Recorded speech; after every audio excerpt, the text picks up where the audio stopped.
Okay guys, ini adalah Venus Leaf Air by Holyland. Ini dah macam gabungan antara 3 device, which is kamera, webcam and smartphone. Serius. So first aku nak cerita port yang dia ada. Macam korang tengok ada 2 port Type-C. Yang ni untuk sambung ke komputer dan lagi satu untuk connect dengan mikrofon. Dan dia ada port AUX kalau korang cuma ada receiver untuk kamera, yang pakai kabel tu kan. Sebelah sini ada port HDMI dan ada LAN port kalau korang nak cocok direct internet. Cuma kamera ni tak ada built-in battery, so korang kena cocok kabel dia untuk hidup, which is good sebenarnya. At least korang takkan ada masalah dengan bateri cepat habis atau terpadam. So untuk onkan dia, korang kena tekan button ni lama-lama, nanti screen dia akan on. So kat sini ada 2 option untuk guna. First, korang boleh terus live direct ke kamera ni, tapi kena connect internet dan baru boleh gunalah. Setup tu simple je, scan QR je. Atau cara kedua macam biasa orang guna, connect ke PC atau laptop lah. Bagi aku yang tu pun mudah juga.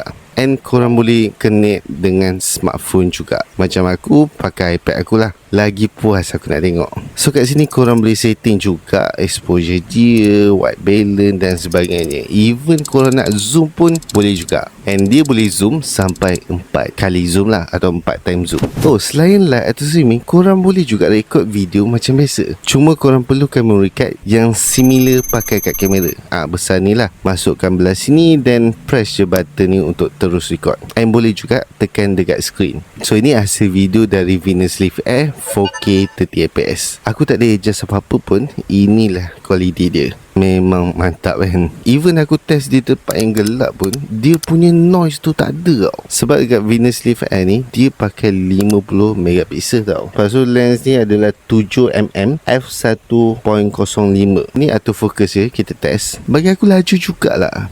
Cuma dia punya bokeh tu tau, macam korang tengok, berlemak berkrim tu. Tak sama bokeh macam dekat phone atau webcam. Cuma video kualiti dia memang vibe-vibe cinematic lah. Nice. Airflow dekat kamera ni memang padu lah. Live lama serius memang tak panas. Tak adalah dia tak panas, tapi dia warm lah. Kalau korang biasa pakai phone, korang faham lah. Bila dah overheat tu, sama ada line kau hilang atau phone terus shutdown. Tapi kamera ni memang steady way. Memang dicipta untuk live lebih dari 24 jam. Oh, lupa nak beritahu, dia boleh live secara vertical macam korang tengok sekarang, atau horizontal, iaitu landscape lah, ikut pada track yang disediakan. Macam korang tengok ni lah. So kalau korang berminat, link ada kat bawah. Tapi kalau korang ada pertanyaan, komen je kat bawah, nanti aku balas.